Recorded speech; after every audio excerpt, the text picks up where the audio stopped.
Yo, what's going on, y'all? This is Marcus Rosa, aka Mazuma TV, back at y'all with some more boxing talk, man. I hope everybody's having a blessed, beautiful, positive, productive night. I hope y'all having a great weekend overall. Back at y'all with some more boxing talk, man. This is my post-fight reaction to Richardson Hitchins and the new against Liam Paro. You feel what I'm saying?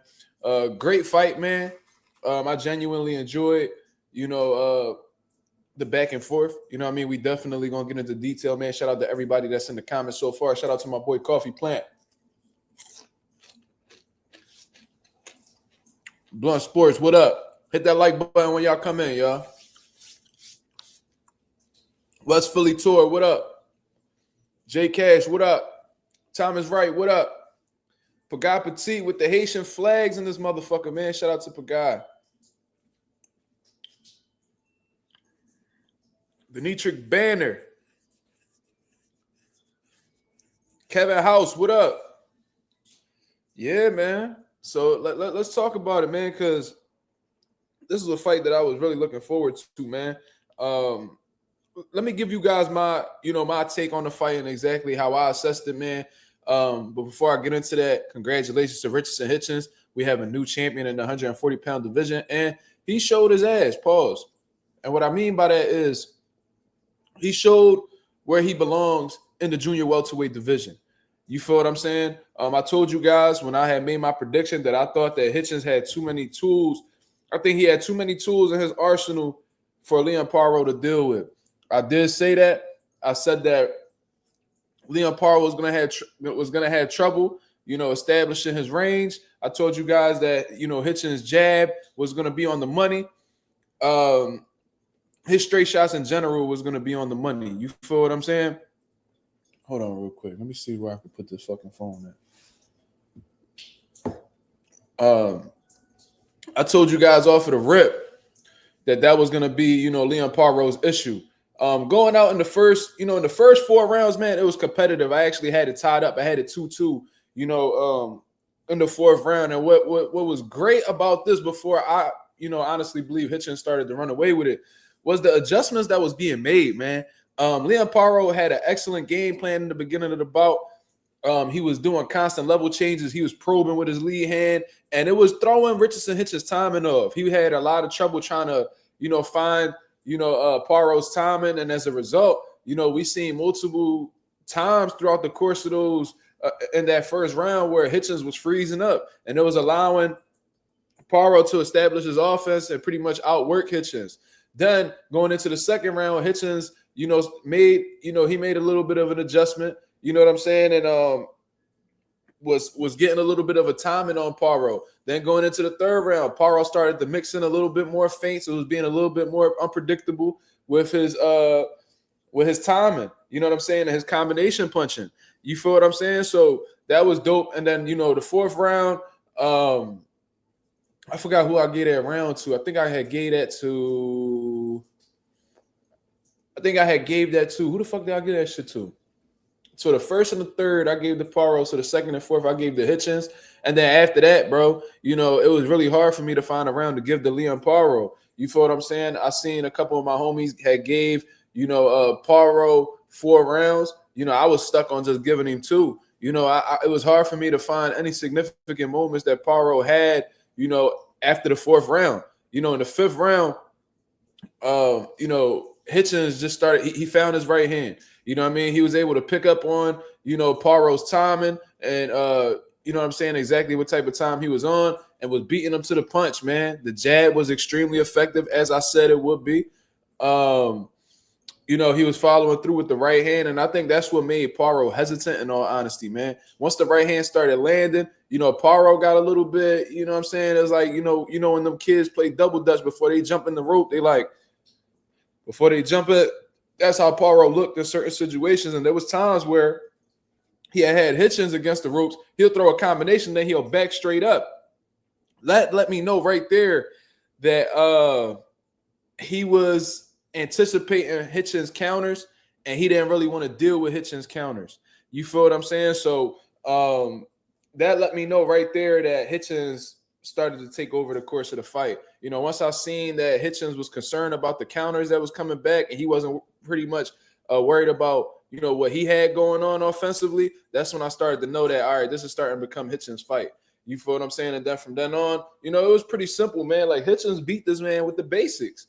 You know what I'm saying? That's why they say you could beat a fighter with just a jab. You know what I'm saying? And, you know, I can't find many moments where Hitchins threw a left hook. In all honesty, man, it was jabs and right hands, jabs and right hands, jabs and right hands.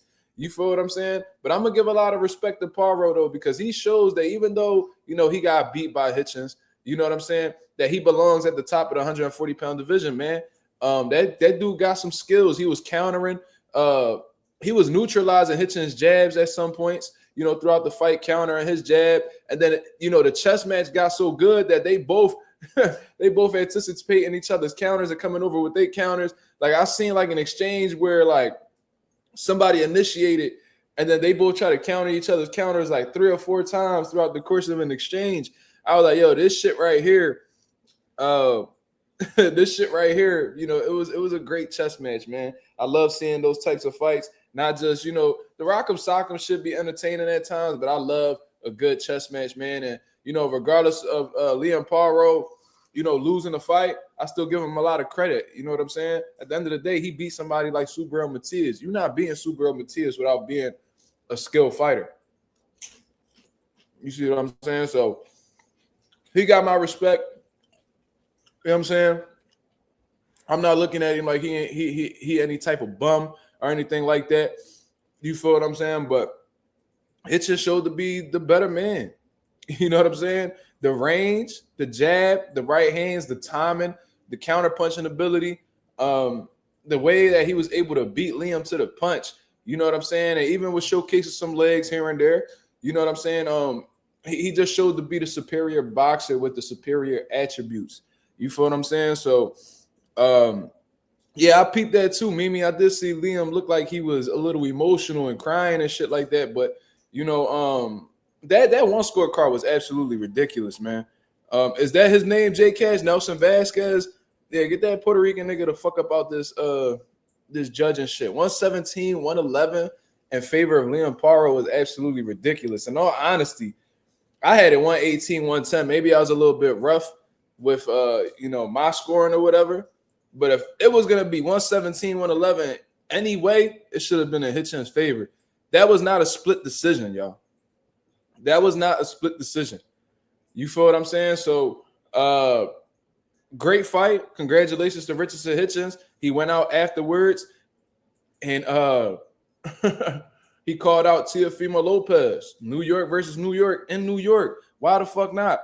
I love that fight. But Hitchins made it clear that, you know, at this point in his career, he's only looking for other top tier guys. You know what I'm saying? He's not looking for no easy fights, no tune-ups. He's making it clear that he wants to be amongst the best in the division, and to prove that he's the best, he has to fight other good guys. Now, that was a sensational performance, man. Didn't look like his weight cut got to him at all. He looked strong throughout the course of the 12 rounds. Didn't show any signs of fatigue, good body language. And you know, what was more impressive to me than anything was his ability to make adjustments. Because like I said, a lot of fighters can't do that.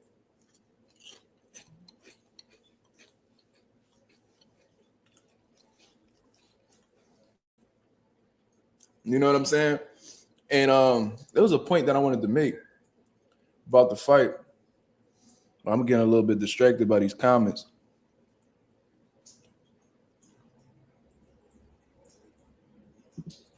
Let me see. Let's get into these comments.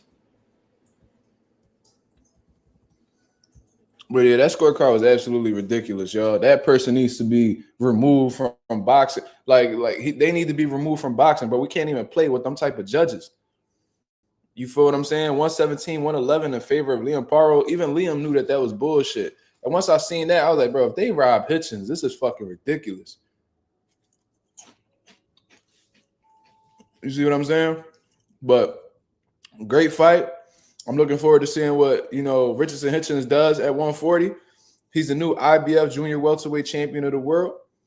And it just goes to show you how talented the 140-pound division is, because it seems like, motherfuckers is having trouble holding on to their titles. You see what I'm saying? So, great performance. Great performance.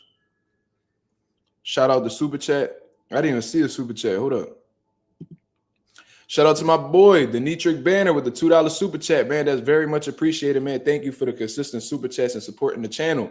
We got 20 people in the building right now. If y'all can hit the like button as soon as y'all come in, that'd be very much appreciated. So, with that being established, man, overall, I also watch Henry LeBron. Somebody that, I've been keeping my eye on, in all honesty, because it looks like he's the goods going up against Christopher Diaz. Shout out to Christopher Diaz for being game the entire time. You feel what I'm saying? You could tell Christopher Diaz had a good camp. He was motivated. He was focused for the fight. And he had a game plan in mind. And I didn't even know that Jorge Linares was coaching fighters. But apparently he's coaching Christopher Diaz, and they had a solid game plan. You know what I mean? They knew Henry LeBron was a athletic, slick outboxer. So they wanted to put the pressure on him and make it hell for him throughout the course of the fight. Shit. And there was moments in the fight where, Christopher Diaz was right at Henry LeBron. But Henry LeBron is extremely slick. Like, I know he's from Puerto Rico and shit like that, but he doesn't fight like a traditional Puerto Rican fighter. He definitely got some, like, he got some black boxing instilled in him, if y'all know what I'm saying. You feel what I'm saying? Great defense, defensive awareness on the beam, bro. He was throwing some sharp combinations as well. I would like to see, Henry LeBron just touch up on his offense a little bit more in terms of being more versatile with his punches. But for the most part, man, Henry LeBron is nice, bro. He also came off of a 13-month layoff, so he did look a little rusty, in all honesty. Oh, shit. Espinoza just stopped Robeisy Ramirez. Oh, wow. I didn't even see what happened. I was caught up talking to y'all. Looked like Espinoza just stopped Robeisy Ramirez. What the fuck just happened? Wow. What the hell just happened? Can somebody tell me what just happened? Robeisy blinking mad hard. But he looked like he upset about something. What happened? Robeisy quit. Hold up, we gotta see this. Oh, wow. He looked like he just touched him with a left hand and he walked away. Oh, hell no. Oh, no. He got to go, y'all. Oh, hell no. He just said, what the fuck?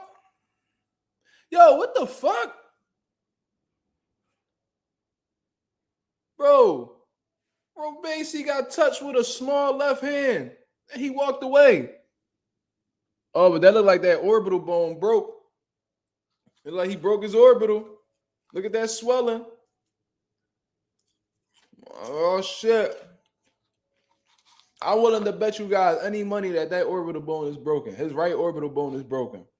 He felt the punch land on that orbital and he ain't want no more. That you Dennis Uga shit.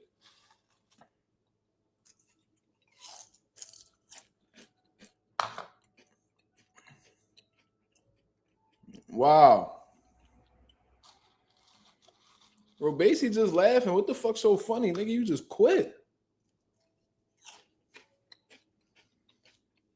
Let's take a look at this. I'm sorry, it was a short right hand. Lead right hand. Robeisy raises his hand up and walks away from Espinoza. Espinoza confused the shit. Like, what the fuck just happened? This man just quit. Robeisy needing assistance to walk out the ring. He holding on to the ropes. What the fuck is going on? Oof. That right hand right there might have broke his orbital, bro. He probably heard something pop and was like, fuck that. Ooh wee. Yeah, he telling the doctor about it. Yep, he broke that shit. Wow. That's crazy, bro. It's not cereal, y'all. It's eating chips. Wow. Wow. This boxing shit is crazy, bro. You never fucking know.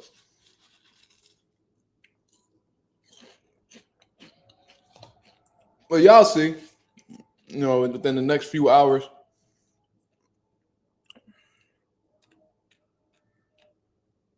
Y'all see within the next few hours, they're gonna say he got a broken orbital bone and shit like that. That's exactly what it is. I know that injury so well. Phew. That could happen, bro. Freak accidents like that happen, but now Robesi just showed that he got quit in his blood. So his reputation about to fly down the drain. Nope, they plain hers chips, y'all. Wow. I thought Robesi was gonna get his lick back, y'all.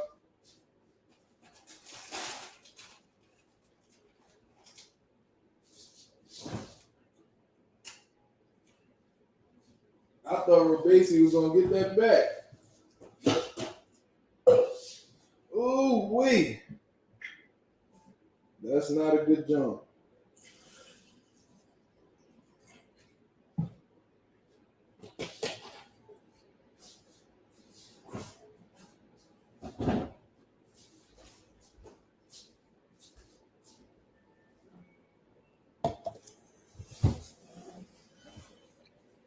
Yo.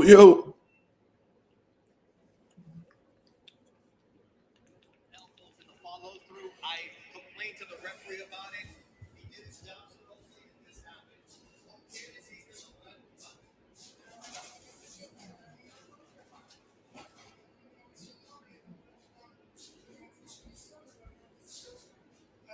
He's saying he's seeing double vision.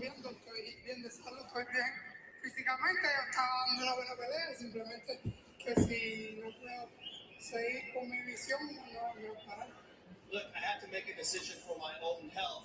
I'm not being protected. Look, I had double vision, and I had to make sure that I leave this ring with my health. You see, I'm okay, fortunately, but I just could not see out of my right eye. Ibas bien. You were doing well, but when did things change? No, simplemente creo que estamos haciendo el trabajo perfecto. Sala me estaba viendo en la esquina. He said he had to, yeah, he pulled a Hector Garcia. That's a fact, stop motion.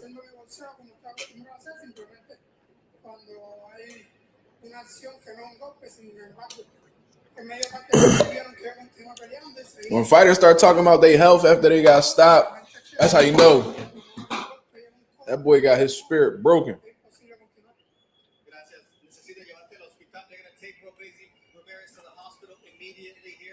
Said was, look, at the end of the day, I couldn't see. Those were elbows that ended up hurting me, and I had to pull out of this fight. I'm happy with my decision. Now we're going to move on to Divino Espinosa. A big victory for you. Un gran triunfo para ti. Rafael Espinosa, el público responde. ¿Qué te pareció en el momento que das la mano derecha que abandonar el combate? What do you think about landing that right hand and Robesi Ramirez stopping the fight? Mira, yo solamente estaba haciendo mi trabajo, obviamente lo agarré, pero pues ya venía apenas empujando y yo creo que la verdad la presión y los demás rounds iban a ser muy complicados para él. Yo, Dennis Ugas is comforting Robesi. He's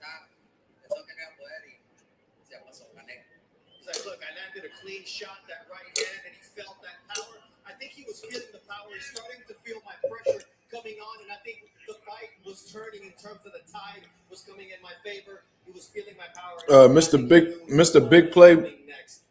Big Play Bray, he does get paid the same amount. He does get paid the same amount.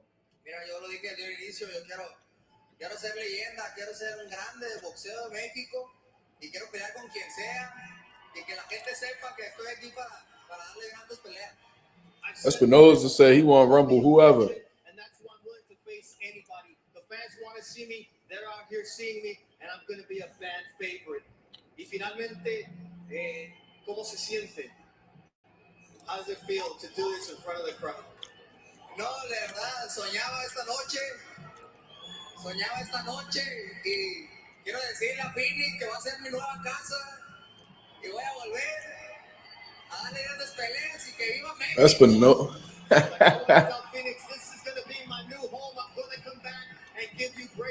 Espinoza about to party hard as shit tonight. As I'm joined by the Hall of Famer Tim Bradley, we want to get back to, because the production truck, Alan Freeman, Jimmy Zaroli just did an outstanding job of going back and scouring the tape, whether it's the 4th round or the 5th round. This is as close as they have found to showing an elbow that lands around the eyes, Timmy. Yeah, I'm looking at this, and it wasn't the elbow. It's almost like the forearm, the back of the forearm. I find it hard to believe that caused that eye. Oh, so we're basically saying he got hit with an elbow, and that's what caused his injury. Can do that type of damage. All right, let's get into the bigger picture here. And Timmy, I say this with as much respect as anybody can have for anybody who steps through the ropes. And on your right hand is a Hall of Fame. Yo, pack him up, bro. Pack him up, please. Pack him up. Pack him up, bro. I'm gonna do it. Now, Robeisy Ramirez has every right to say that I had to make a decision. Nah, he gotta get packed up for that, bro. We're not doing that, bro.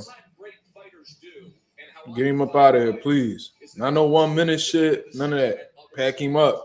Decisions that you made against Provodnikov, and you have told me this, that you were willing to die in the ring that night. Decisions that Mickey Ward made, who still lives to this day with double vision.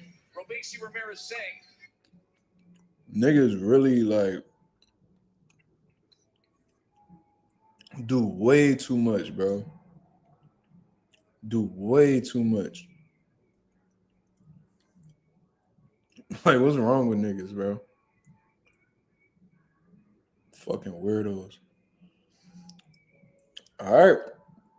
So I spoke about the Hitchins, Liam Paro situation. We just seen Robeisy quit in front of the whole world against Espinoza. You feel what I'm saying? He claimed there was an elbow, but watching the replay, didn't even look like the elbow touched him. It looked like it was the forearm, you know what I mean, that, was on his face or something like that. I highly doubt a forearm could break an orbital bone, especially when you that close right there. That didn't really make any sense. I think it was I don't know if it was the right hand that did the work. I don't know exactly what it was, but nonetheless, Robeisy quit, y'all. Robeisy quit. So his reputation is about to go down the drain. That's not a good look. I was actually pulling for him to get his revenge against Espinoza. Ooh, it's gonna be hard to bounce back from that, man.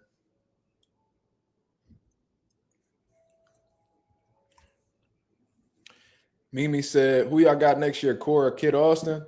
Mimi, I think you know the answer to that. I don't even know why you would ask that, Mimi. You smarter than that. You smarter than that, Mimi. Come on. You know who we picking, and you know why we picking them. You've been around a while. You know what it is. So now we're waiting for Oscar Valdez versus Emmanuel Navarrete. Now, I'm going to definitely stay on and give you guys my live fight commentary. Wait, what? You said, nah, do it now. You be saying that, then flopping. Who you talking about? What you talking about, son? Oh, you talking about coffee. All right.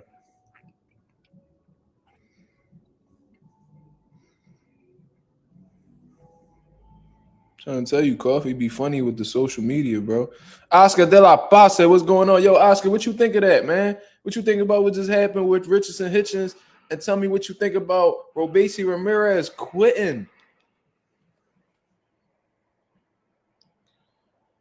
Come on, man.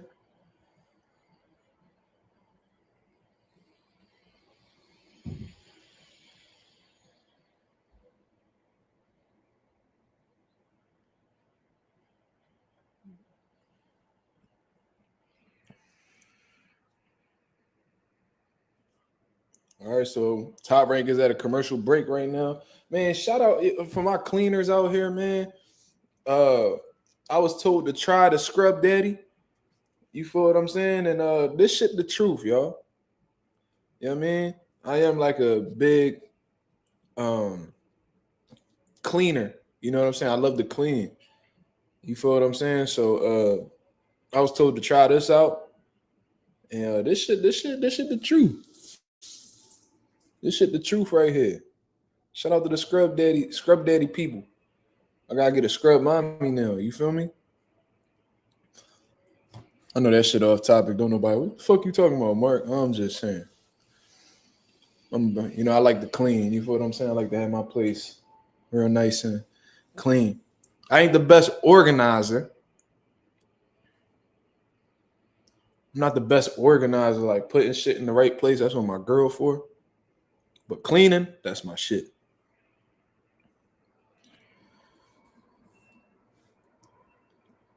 Yeah, bro. He claimed it was an elbow, but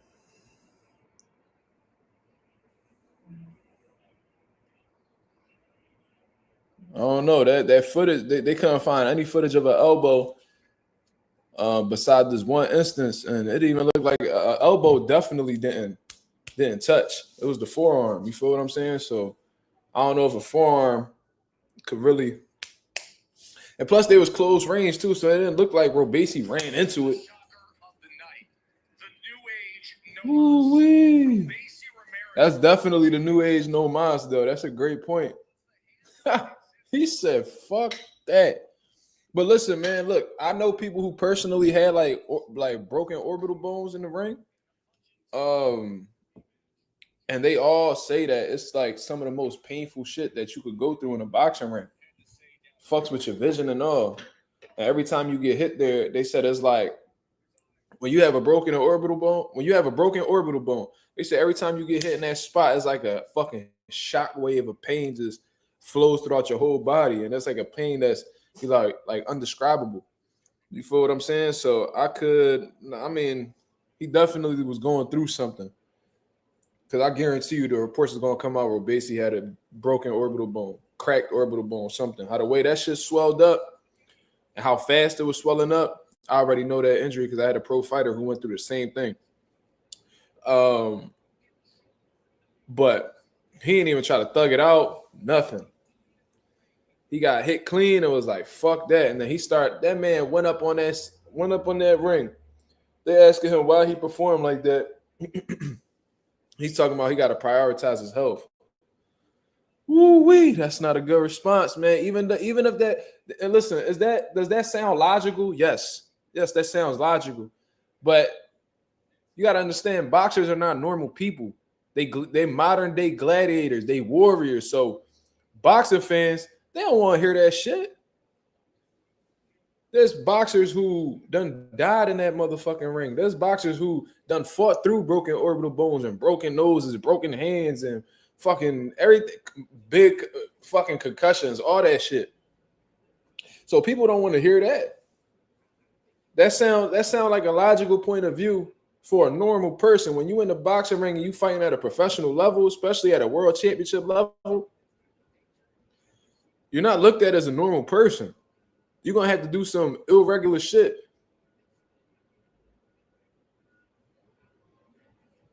It's crazy, bro. So that's not a good way to be talking. Boxer fans definitely going to shit on him. And that's just gonna impact his stock in the game for sure. Mark, do I favor Hitchins over Tio? Hitchins definitely got the style that could definitely fuck over Tio. You know, Hitchins' style is Teofimo's kryptonite.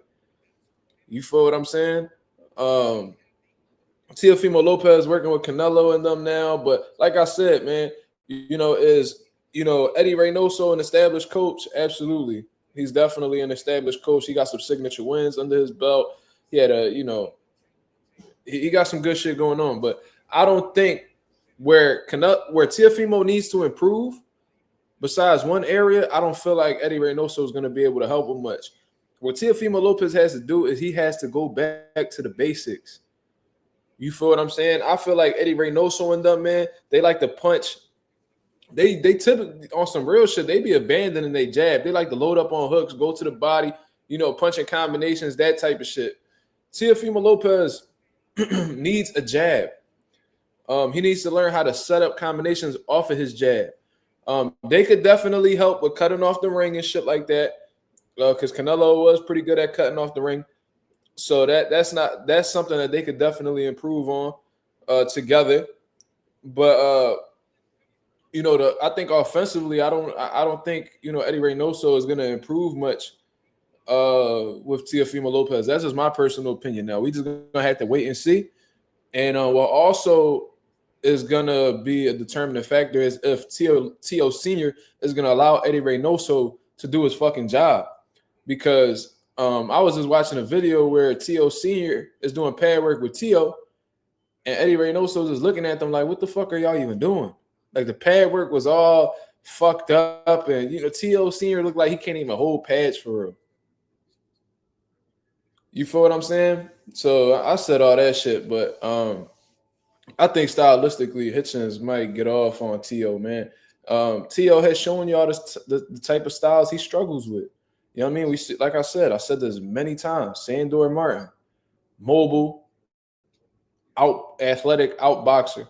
Jermaine Ortiz had a great game plan. Was an athletic, mobile, out boxer. What the fuck do y'all think Richardson Hitchins is?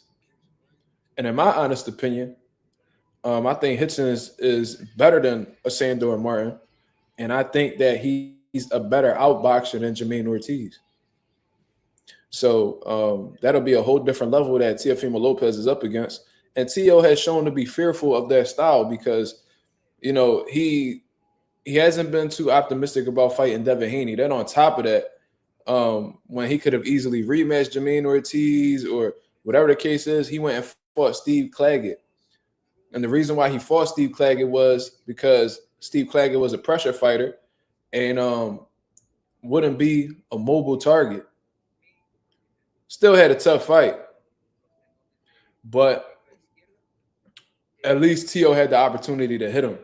Tio looks good when motherfuckers stand in front of him. You know what I'm saying? And try to apply pressure.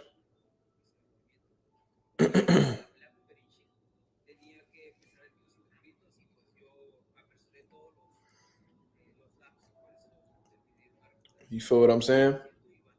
So I think Hitchins got Tio if there was the rumble. Unless Tio just dramatic. And this is what I say all the time too. Like Tio could change all the training in the world. He could have the best coaches. He could have the best nutritionists. Yeah, listen, he could have the baddest bitch. It don't fucking matter. When this shit not right up here, all that other shit don't matter. You can have all the best things outside of your mind. But if your mind not right, none of that shit is going to be a factor that works in your favor. Tio is suffering from mental health issues. Tio gets frustrated very easily and abandons the game plan. Tio gets emotional in the ring. He gets desperate with the slightest resistance and completely forgets everything he was taught in a boxing ring. That's 22. I just answered that. You said Hitchins versus Haney. Oh, you said Hitchins versus Haney. That's a good ass fight. I think on some real shit, they're similar in terms of being like athletic, mobile outboxers and shit like that. But I feel like Devin Haney is more versatile offensively. And I think that if Haney is prompted to, he could be the aggressor in the fight. It'll be a good chess match. It'll be a good fight in terms of see. That'll be interesting. I want to see who has the better jab, or who comes to have the more effective jab in the fight. But I feel like Dev, with him being capable of being the aggressor, I feel like he got more dog than Hitchins. I think he's better offensively than Hitchins. I feel like he got more. I think he got a little bit more tools than Hitchins. So I might favor Devin Haney in that. But if Devin Haney don't know or doesn't find a way to take away Hitchins' jab, it could be very interesting. Haney just doesn't have an inside game. I mean, Tahiri Scott, I hear what you're saying, but will he need an inside game for somebody like Richardson Hitchins? Will he need an inside game for Richardson Hitchins? I don't see Richardson Hitchins making that fight with Haney an inside fight. I don't see that happening. And in all honesty, I haven't seen much of an inside game from Richardson Hitchins neither. So regardless, I mean, even if that's the reality that he doesn't have much of an inside game, I don't think that Hitchins will go out of his way to expose that. Hitchins will get in T.O. head during the build-up too. It don't take much. It don't take much to get T.O. emotional, bro.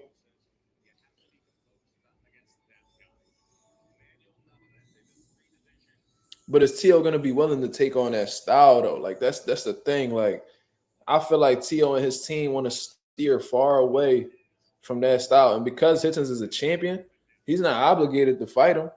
You know what I'm saying? He only obligated to fight the dudes who, you know, are ranked in his sanctioning body if called upon.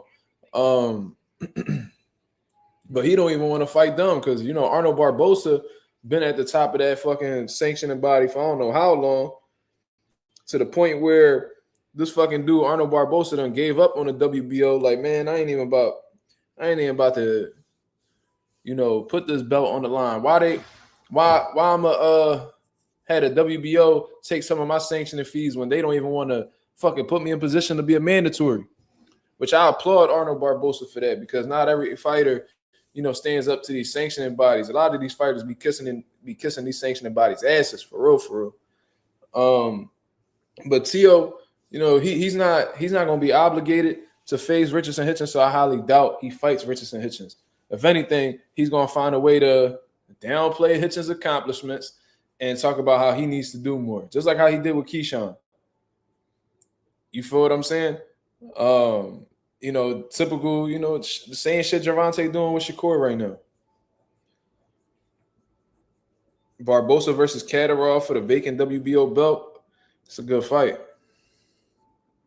I think I got Catterall with that one. I think Catterall will beat Barbosa. And what's crazy is I think Teal could beat Barbosa based off of what I've seen. I don't really see nothing with Barbosa where it's like, ooh, like fucking so concerning type shit. He's good. Like, he's good. You feel what I'm saying? But I don't know. I don't see nothing that really catches my eye or makes me feel nervous about, you know, going up against him. Yeah, I guess he's still that, you know, he got that super champ status, and technically, you know, based off of the rules, super champs don't have mandatories.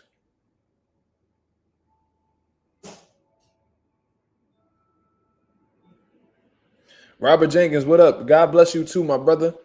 Let me get into this comment right here. He said Shakur blows Kid out of the water. Shouldn't be a challenge for him. Shakur is higher than A+. He's S rank, so he should most certainly begin the hardest fights ever. Tank is A+, so Shakur, come on, man. Listen, I agree with you, brother. I feel like Shakur Stevenson is going to show that he's levels apart from somebody like, you know, Floyd Schofield. I think there's going to be a lot of times throughout the fight where Schofield is going to be confused or, you know, not really have answers for what Shakur is doing. I can see Kid Austin getting desperate, falling over his punches and just looking for one big shot, you know, just like how Leon Paro was doing at the end of the Hitchins fight. You feel what I'm saying? Just trying to find one big shot because he don't have no other solutions. And I just see Shakur, I don't see Shakur stopping Floyd. I don't see him stopping Schofield. But I do see him, having his way. Pause. You feel what I'm saying? Shout out to the boy Teacher Selvin. What up? What up? He said T.O. is not emotional. He's envious. The black fighter is making all this money, and I never made $1 million yet. Black man done took my wife. Oh shit, Selvin talking crazy. No, Selvin, he is emotional. We've seen him emotional in the ring. We've seen him get frustrated and completely abandon his game plan. Let's not forget, Selvin, after the Jermaine Ortiz fight, he literally was crying in the ring. Nobody will stand against me. Nobody will stand in front of me. Like, was literally crying after he was announced a winner. And then, after the Sandor Martin fight, you already know what the infamous quote is. Do I still got it? Emotional state of mind, bro. Filled with doubt, insecurities. But I do agree with you at the same time that he is envious of black fighters. I've been saying that. And that's why, that envy is now starting to become racism. That's how it started. It started off, and I always thought his dad was a fucking racist anyway, because there was already rumors about him. That's why Keyshawn knocked him out, because he was saying, derogatory shit towards, black people during a sparring session. So, if the dad racist and he raised the son, most likely he instilled that shit in his son. So, yeah.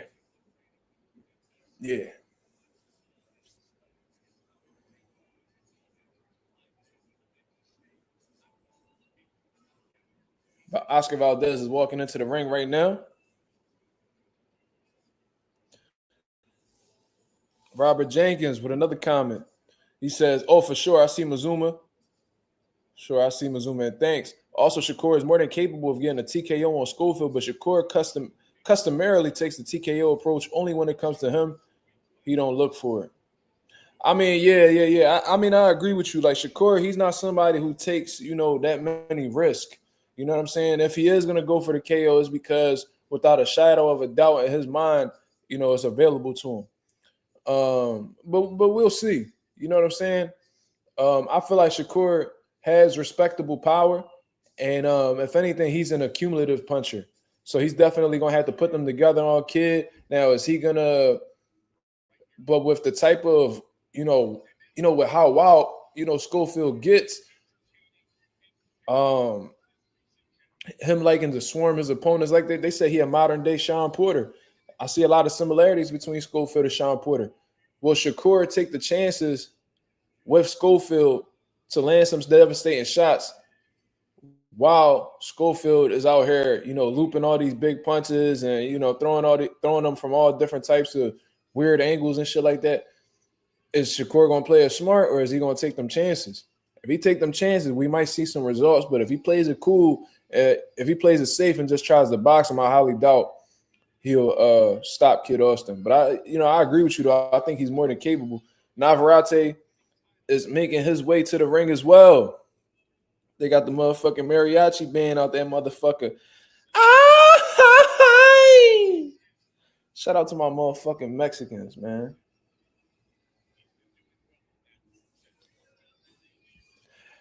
You know what I'm saying?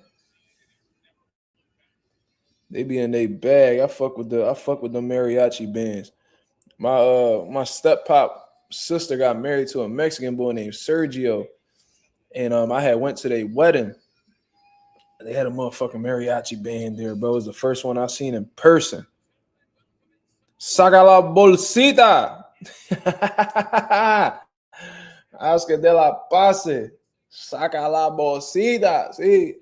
Vamos, cabrón. Vamos, campeón. Am I doing the live reaction of Valdez? Yes, I am watching it as we speak, my brother. ¿A dónde es la bolsita? ¿Tú tienes, Oscar?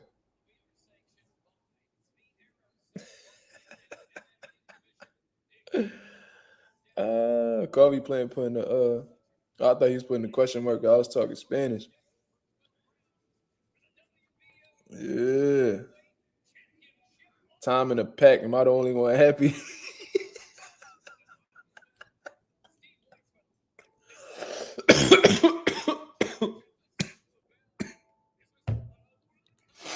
Ex Anonymous that coffee.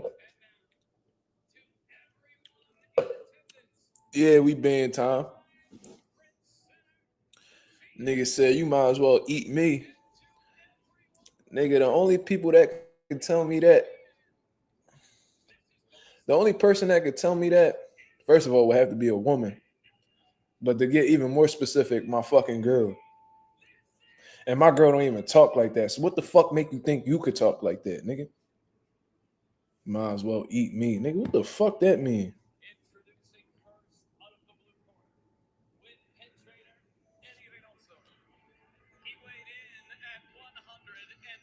I hope my girl not trying to get me to pick her up, bro.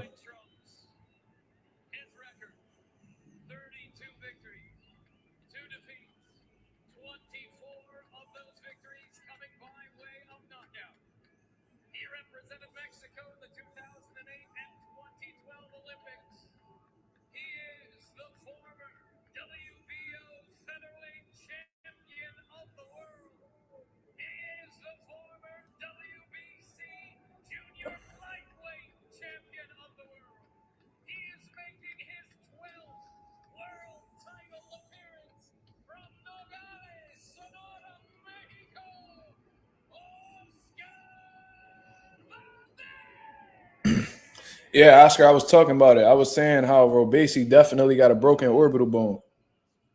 You know, just based off of experience on what I've seen, it looked exactly like a broken orbital. Now, how did he get the broken orbital? Because when the right hand had landed, he said that it came from an elbow, but I don't believe that. I'm gonna tell y'all why. Because prior to the right hand landing, he didn't have no swelling in his eye. He got hit with the right hand, boom. He stopped. Then as he sat back in his corner, the eye started to swell up. You peep what I'm saying? So what had happened was the right hand touched him. He felt the shit happen. He felt the pain immediately, and then he stopped impulsively right there. You feel what I'm saying? So that's exactly what happened. Show me where there was swelling underneath here prior to that punch landing. It wasn't there. I done watched the replay multiple times. The right hand landed. He felt something pop. He felt the crack, whatever the fuck it was.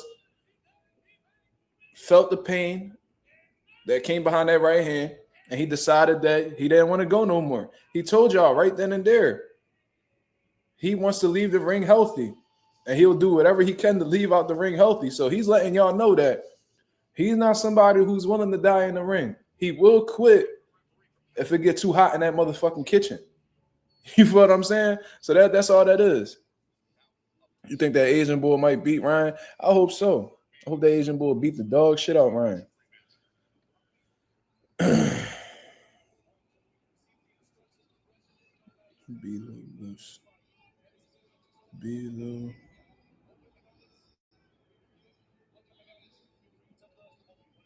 Hold on.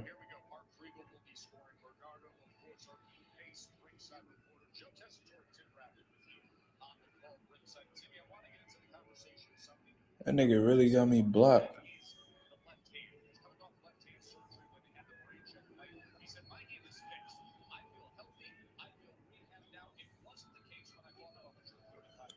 Niggas be blocking me and they don't even know who I am. Ain't that some crazy shit, bro? So my girl got this. Fuck it. Oh shit, they rumbling off the rip. Hold up now. Damn, Navarrete big as shit, bro. Bro, look at the size difference between Navarrete and Valdez, bro. This dude, Navarrete, looked like he at least mid-40s. Probably close to 150 right now. Oh shit, they getting right to it. I fuck with it. It's a gangster party. Nah, so my girl got this like stalker ex nigga, right? Now I don't even play with them type niggas. I remove you immediately. Like, I'm not one of them. I will literally be on my Liam Nielsen shit. I think that's his name. Liam Nelson, whatever. I'll be on that type of shit.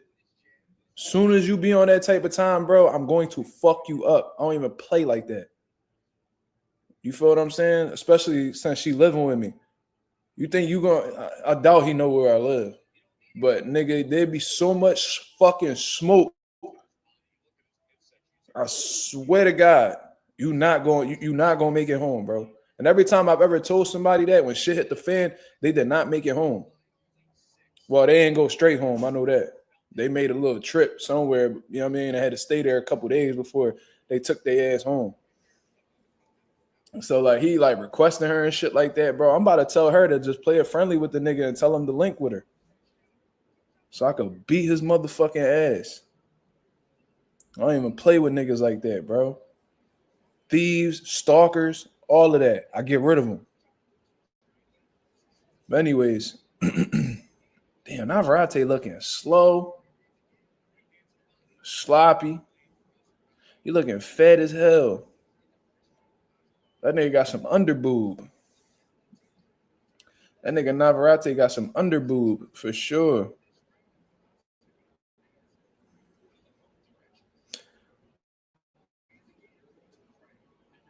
Navarrete already going for it. He ain't playing with Valdez. Valdez trying to knock his ass out, though. Valdez showing some good speed. But he's loading up. Just like how they train in Canelo's camp. They load up on these big-ass shots. Don't really use their jab that well. Or not really consistent with their jabs. Ooh, Valdez just went on his motherfucking stomach. Ooh-wee, Navarrete just clipped him. He talking about he got hit behind the head. Nope, that was a clean shot, brother. That was a clean shot, brother. Let's see how Valdez responds. Oh. They both letting their hands go. Oh. That's a 10-8 round for Navarrete. Was that the first round? Valdez went back to that corner slower than a motherfucker. Hold up. Let's take a look at that knockdown because he definitely went down. That was a legit knockdown right there, boy. See, Navarrete, he's not like a traditional, fucking good left hook. Ooh, right hook. That shit wasn't behind the head. That shit was right on your motherfucking temple, cuz. Nah, that shit was on your temple, cuz. Boop! Yup, knocked your equilibrium loose. Hey, man, that's what they teach in Canelo camp, though. Anonymous, they load up on hook. They like to walk to their opponents with the high guard, throw some little upper body movement in there here and there. Yap. They might go to the body and shit like that. They throw the overhands. That's how they operate, bro. So you can't be mad if he's doing that shit. He's just doing what his coach taught him. They seen it work with Canelo, and they think that's gonna work for them. That's not how that shit work. That was a legit knockdown. Boop. That was not behind the head, sir. There's a difference between the side of the head and the back of the head. Ooh. Yo, they rumbling. Oh, Navarrete cracking this nigga. I told y'all, Navarrete just got too much firepower for Valdez.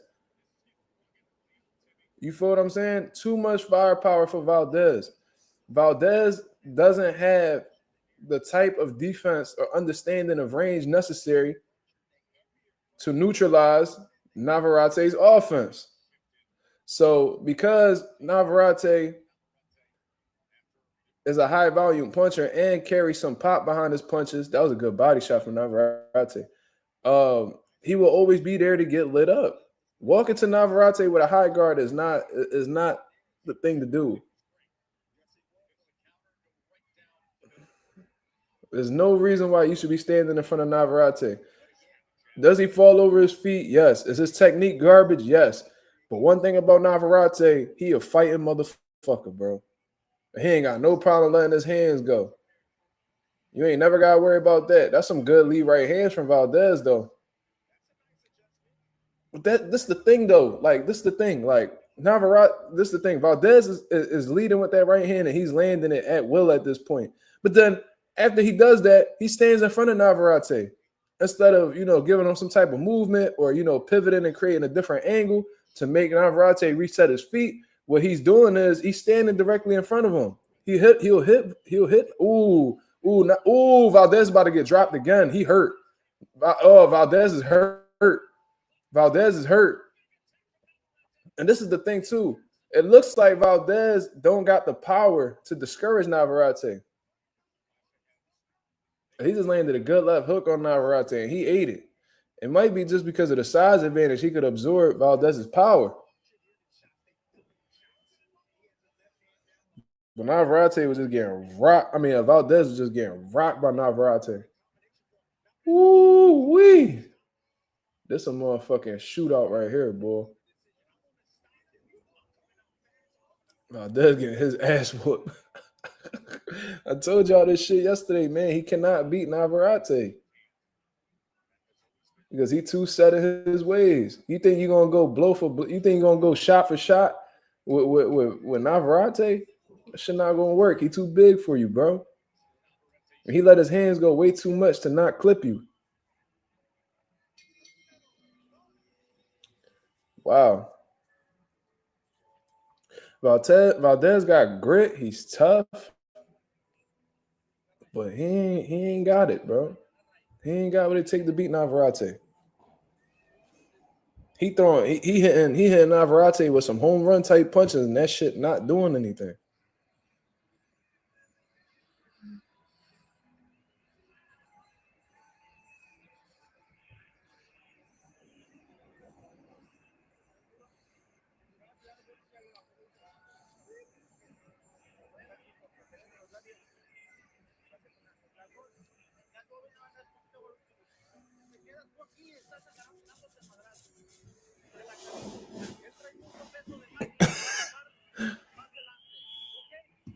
You said Eddie giving Valdez bumps as we speak. That shit not gonna help, bro.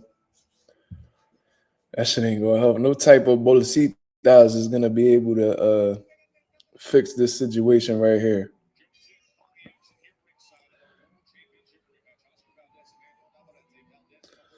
Valdez trying though, bro. One thing you can never question about Valdez is his heart. That motherfucker's a dog. He make Robesi look like a cold bitch because he fought with a broken jaw. You feel what I'm saying? And won. You feel what I mean? Robesi could have learned something from that, but you know, he prioritizes his health. You feel me?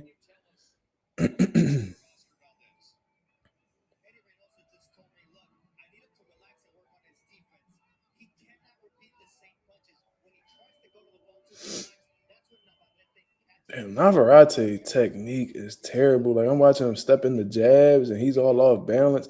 How the fuck did Navarrete really got this far?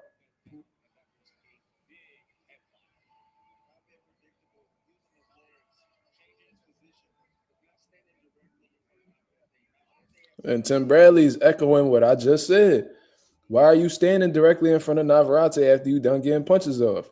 Them shots come back. Eddie Reynoso talking about he wants Valdez to relax and focus on his defense. Bro, part of your defense is using your feet. From what I understand, your feet is your first line of defense. So with that being known, bro, where the fuck is the angles at?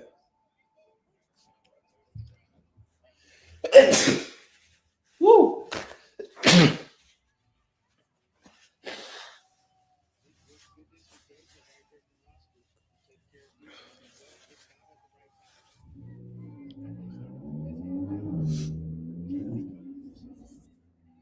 Thank you, man. Thank you, Kofi.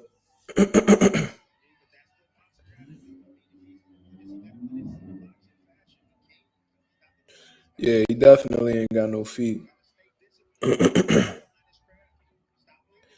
That's why I'm confused. It's like, what type of defense is he looking for? Because Valdez ain't never had the type. Because there's different times, there's different forms of defense, right? Like besides your feet, you could prairie shots. You know what I'm saying? You could use your upper body movement, aka head movement. You feel what I'm saying? You could be slippery like that. Valdez has never been a slippery fighter. So what the fuck? What type of defense are you talking about? You talking about the high guard? Big motherfuckers who punching like Navarrete gonna eat up the high guard every time. Volume punches, they punch through the high guard, they come around the high guard. That shit is easy pickings. I just want to know what type of defense, Eddie talking about. You think this goes to decision? I don't know, bro. This shit ain't really looking good right now. Maybe if Navarrete gasses out, maybe. The way he firing, it seemed like he gonna catch Valdez eventually. Every time he hit Valdez clean, Valdez body language kind of look kind of bad. You feel me?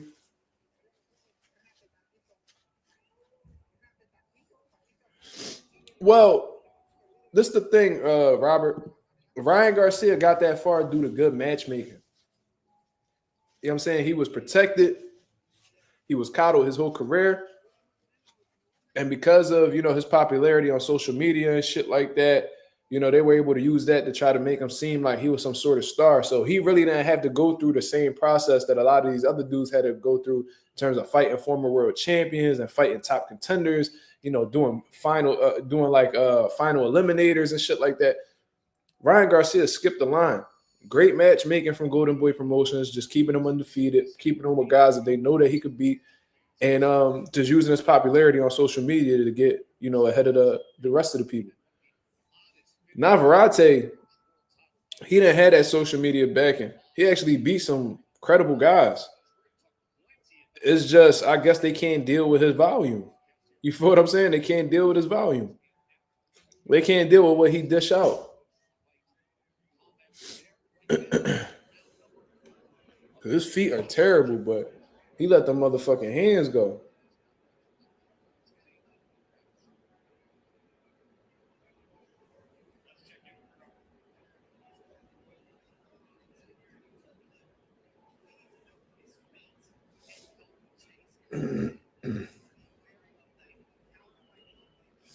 Trying to see something real quick.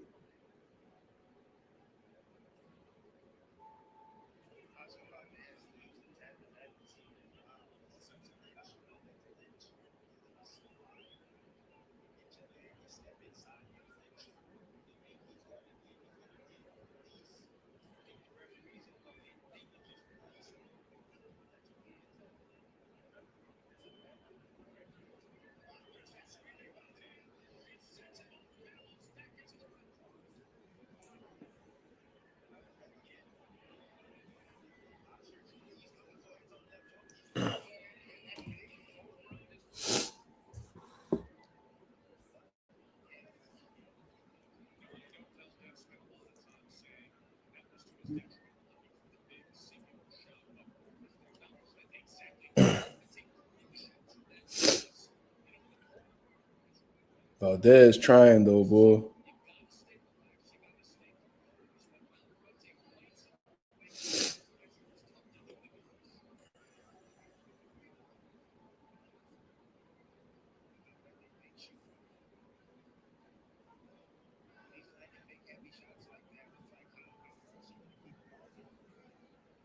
And it's like what I also noticed with Navarrete too. What gotta be tough fighting him is that you're not really gonna find anybody, like in terms of sparring or whatever, that's gonna fight like him. Like he's unique. Like how the way he moves in the ring, how the way he throws his punches, everything. You're not gonna find many people who fight like him with his type of endurance, his punch output, his unorthodox combinations. Like he has a lot of flaws, but what he is good at, is effective. Valdez trying to knock him out, boy. He looking for that left hook real bad. Ooh, Valdez hurt again. Ooh, that's a knockdown. That's a knockdown. That is a knockdown. Yes, it is. How Valdez gonna dispute that? That's a fucking knockdown, bro.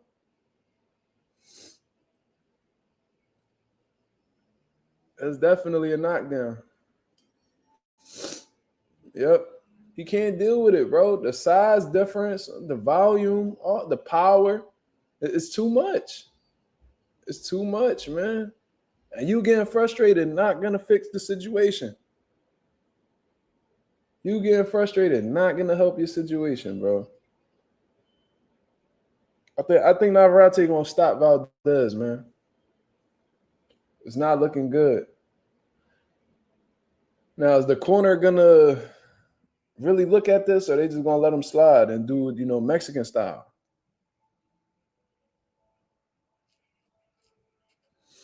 Let's not get it misunderstood though, Anonymous. If Navarrete goes in there with the wrong style, he get put on a highlight reel, bro.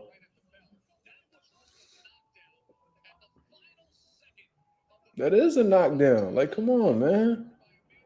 Look at that. Uppercut. Yeah. It was a series of punches that had him rocked. The series of punches that had him rocked. And he dropped. So that's a knockdown. Ooh.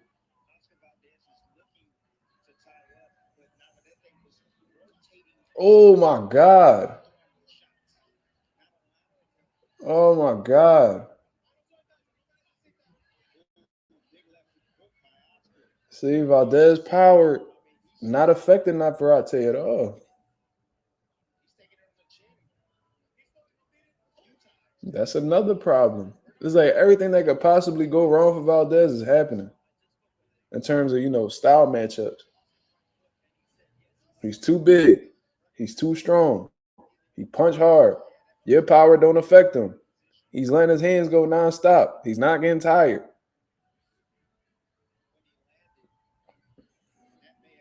He a dog just like you. Like this is a match made in hell. You gotta have a certain level of intelligence in the ring to defeat somebody, to finesse somebody like Navarrete, bro. Standing in front of him and just trying to go blow for blow, unless you like this fucking insane knockout artist with an iron chin, this shit not gonna work.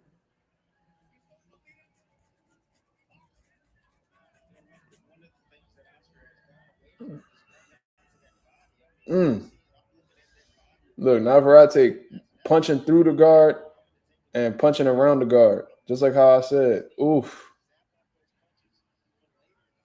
Oof.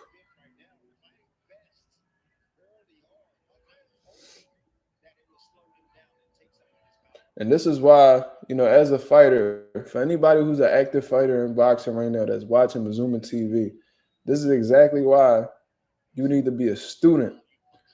Know what you're good at, but also be open to being versatile. You know what I'm saying? Because what you may be primarily good at may not work against this opponent. Let's say you a boxer. Let's say like you a slick boxer, right? Let's say that's your style. You a slick boxer. You might run into a dude who's slicker and a better boxer than you. So you have to make the adjustments necessary to beat this guy, right? You have to be versatile in your style. Ooh, Valdez just got hit with a nasty uppercut. If you are a brawler, you might run into somebody who's a better brawler than you. So you might have to box this dude. You know what I'm saying? You just can't have one style. I think that shit gonna work for everybody. Ooh, Valdez mouthpiece just went flying. Uppercut just knocked my Oscar Valdez mouthpiece to Navarrete's corner. Where that replacement mouthpiece at?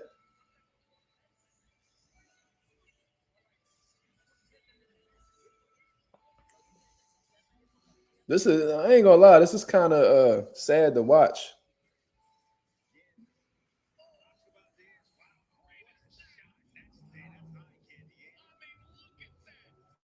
Nasty uppercut.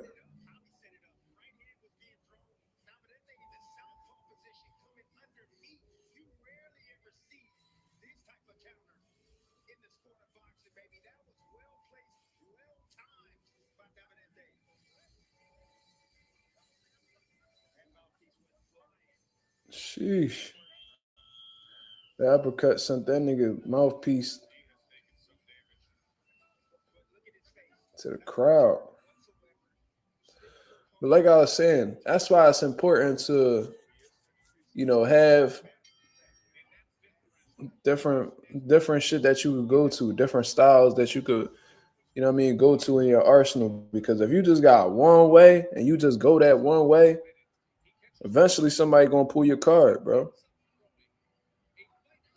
That's why I respect fighters that can make adjustments because that shit just goes to show that they real students of the game.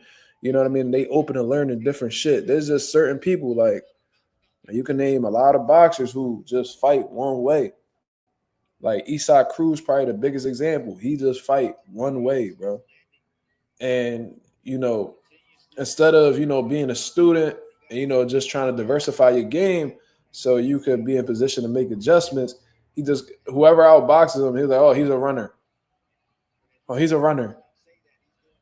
Well, Henry LeBron beat Christopher Diaz. It was a good fight though. Christopher Diaz gave him a lot of trouble.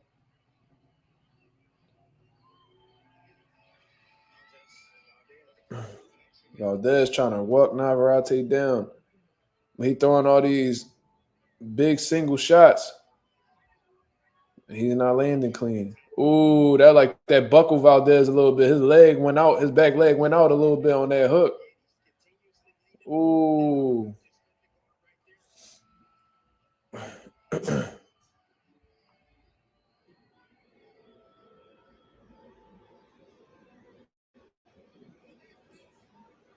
Oh. Oh. Oh. Oh.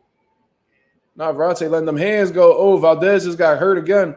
He against the ropes. He hurt again. That ref looked like he about to stop it.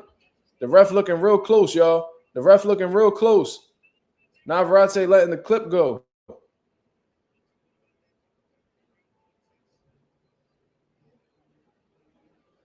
Valdez trying his hardest, bro. But he ain't got what it takes, bro. Good body shot.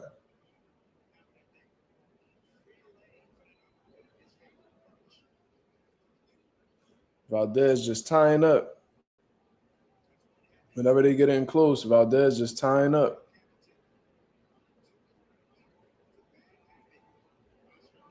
Oh. Oh, good fucking body shot. Just sat Valdez down. Oh, my fucking God. Left hook to the body. He not getting up. Yep, he not getting up. That shit was too nasty. Jesus Christ. God damn. I knew as soon as that shit landed, he wasn't going to get up. I knew it. That shit was cold, nigga. Woo-wee.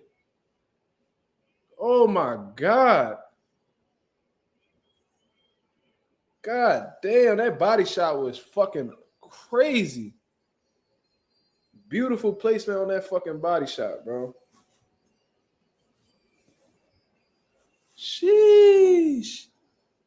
Navarrete was beating his ass the whole time, like I told y'all. Navarrete just got too much for Valdez, man. Too much, too big, too strong, too much will, too much power. It's too much for Valdez, man. And Valdez don't got enough tools in his arsenal to make the adjustments necessary to beat him. Ooh-wee! Sat him down. God damn. I knew as soon as I seen the opening too. Oh, man, I seen the opening too. As soon as I seen that opening and I seen he was shooting that way, I knew it was money. I knew he wasn't going to beat that count either. That shit was too clean. That hook to the liver shut everything down.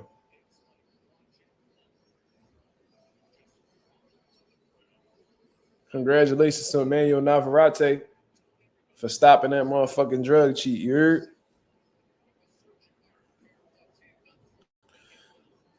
Whew. And look, Navarrete was talking about how he had like a surgery. He was rushed into camp with Dennis Berinchek, and you know what I'm saying? That's why he had that terrible performance that he had. I don't know if that's true or not. I don't know if that's the reason why he came up short against Berinchek, but I think it's safe to say that Navarrete is back at 130. Sheesh. I feel bad for Valdez, man. I know he popped positive and all that shit, but he a dog, man. He a dog, and you could tell he really want to be amongst the best. He wants to compete at a high level, but I think, in all honesty, after this, I don't see much more like high moments from Valdez. You feel me? It seems like ever since the Miguel Burchelt fight, uh, Valdez's career has slowly but surely started to dwindle. You know what I mean? But Navarrete, he a problem at 130, yo. Do y'all think they're gonna set up Rafael Espinoza? And wait, I'm sorry. What weight class is this at? Espinoza 130, right? Or is he? Am I tripping? Or is that 126? I think it's 126. Oshaki and Navarrete. I don't know if Oshaki. I don't know if Oshaki got the stamina to keep up. I don't know if Oshaki got the stamina to keep up with Navarrete punch volume, bro. I ain't gonna lie to you. He might be able to expose like some of the flaws that Navarrete got, but he might be able to box him and shit like that. But I don't know. Navarrete is a fucking big 130, bro. Raymond Ford versus Navarrete. That's gonna be a war because Raymond Ford like to fight.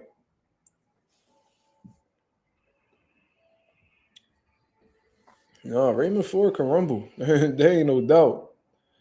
But I'm speaking like in terms of mentalities. Raymond Ford got dog in him, so he like to fight. You feel what I mean? So he gonna do what dogs do.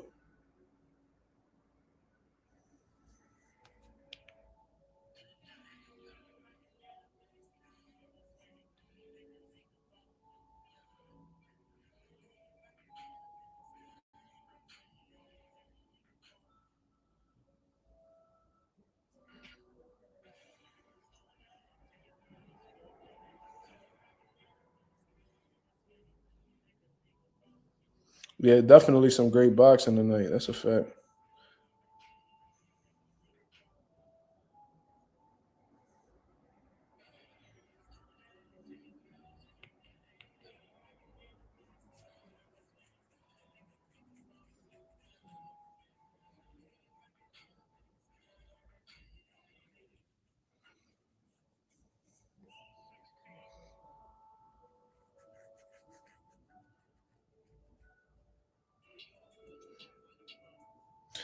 Definitely some good boxing, man. So was that the first time Valdez ever been stopped?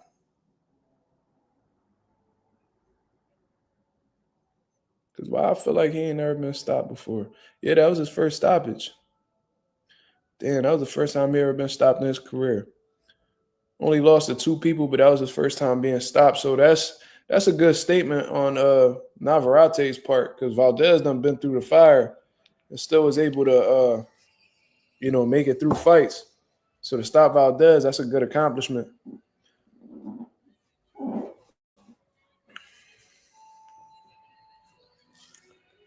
It's interesting. Steven, let's get you right to our punch of the night brought to you by Whew, they gonna show that body shot again.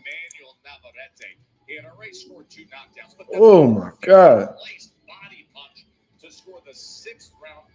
I ain't gonna lie. Anybody get hit that good to the body, bro, that shit don't put you down. You definitely gonna feel it.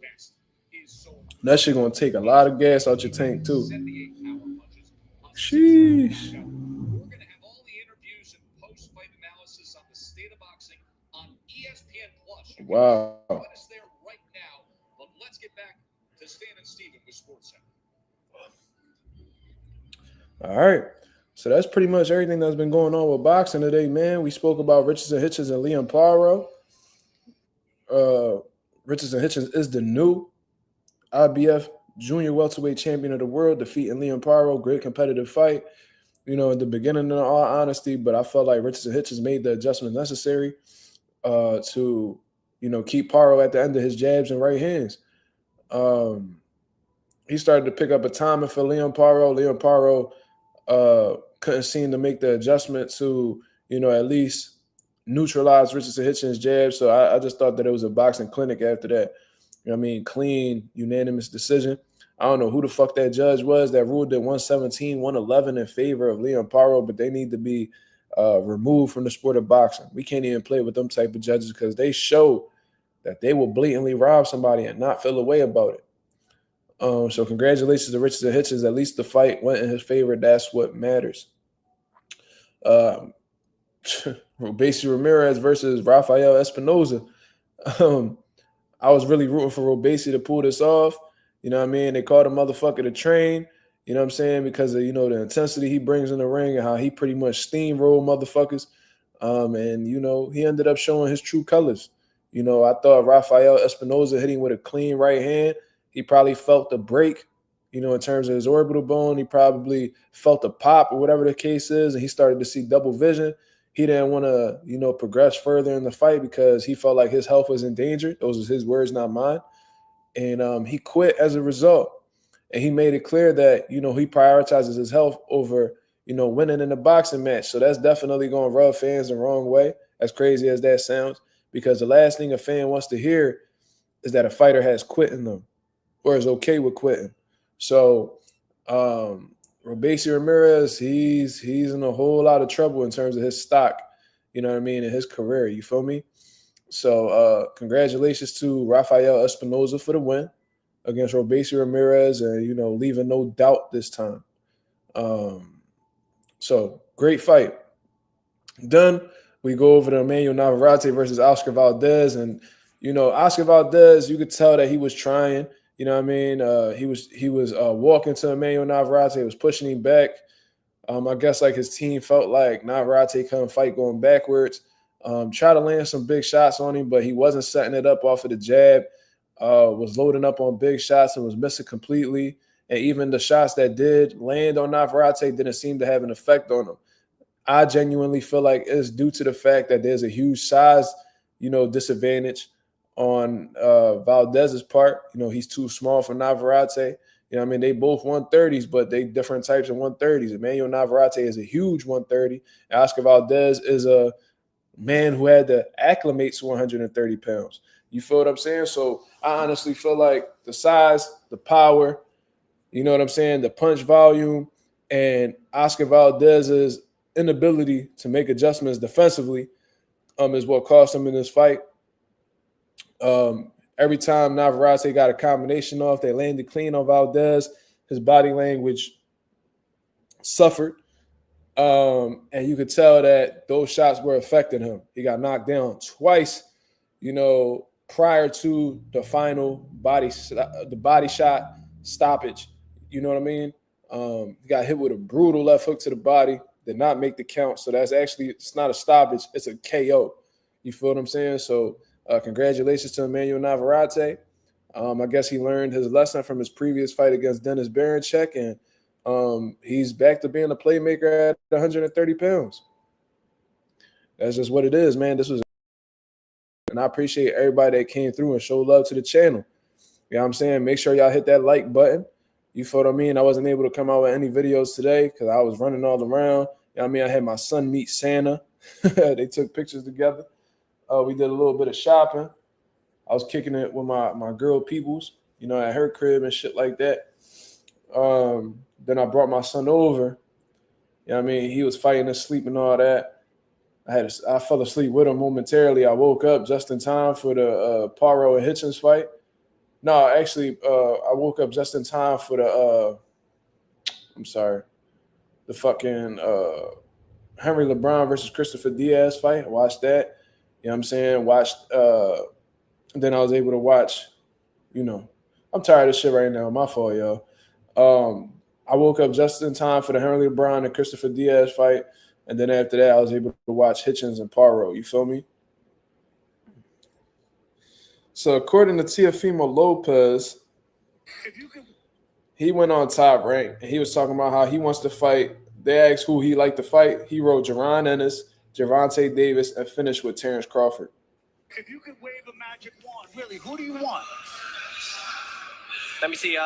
Jaron Ennis, Boots, Gervonta Davis, and finish with Terrence Crawford. yet. If you could wave a magic wand, really, who do you want? Let me see. Jerron Ennis, Boots, Javante Davis, and finish with Terrence Crawford. Let's make it happen, y'all. If you could wave Let's a make a magic Jerron wand, Ennis versus Teofimo Lopez. Why not? Why not? Let's make Javante Davis versus Teofimo Lopez. Let's make Terrence Crawford versus Teofimo Lopez. I just want him to fuck out the picture. Either one of them will put that nigga in the scope and smoke his ass. But let's start with Boots. Let's see how far you get with Boots. Let's see if you actually talking or if you really about that shit. You feel what I'm saying? Because I call cap. And I find it funny how he wants to fight all these people who's not, and neither one of the three are in his division, ironically. You know what I mean? None of them guys are in his weight class. Javante's not in his weight class. Boots not in his weight class. Bud not in his weight class. I just find it so funny how he wants to fight all these different people in different weight classes. Meanwhile, there's three other champions in your division that want to see you. But that's Teofimo Lopez logic for y'all, man. You feel what I'm saying? What the hell this girl doing? Bring your ass home. That's what the fuck you need to do. Talking about you cute. Bring your ass home.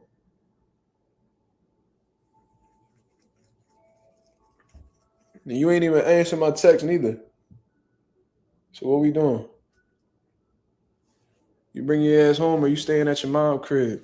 I turn these lights out, you gonna stay at your damn mom crib. But anyways, I appreciate yeah, that's my girl, Rob. But anyways, I appreciate everybody that came through and showed love to the channel. This was Mazuma TV. Thank you very much for tuning in. I'll be back at y'all with another video. Be back at y'all with another live tomorrow. So be on the lookout for that. This is Mazuma TV. Thank you very much for tuning in. I'm out of here, man. Peace.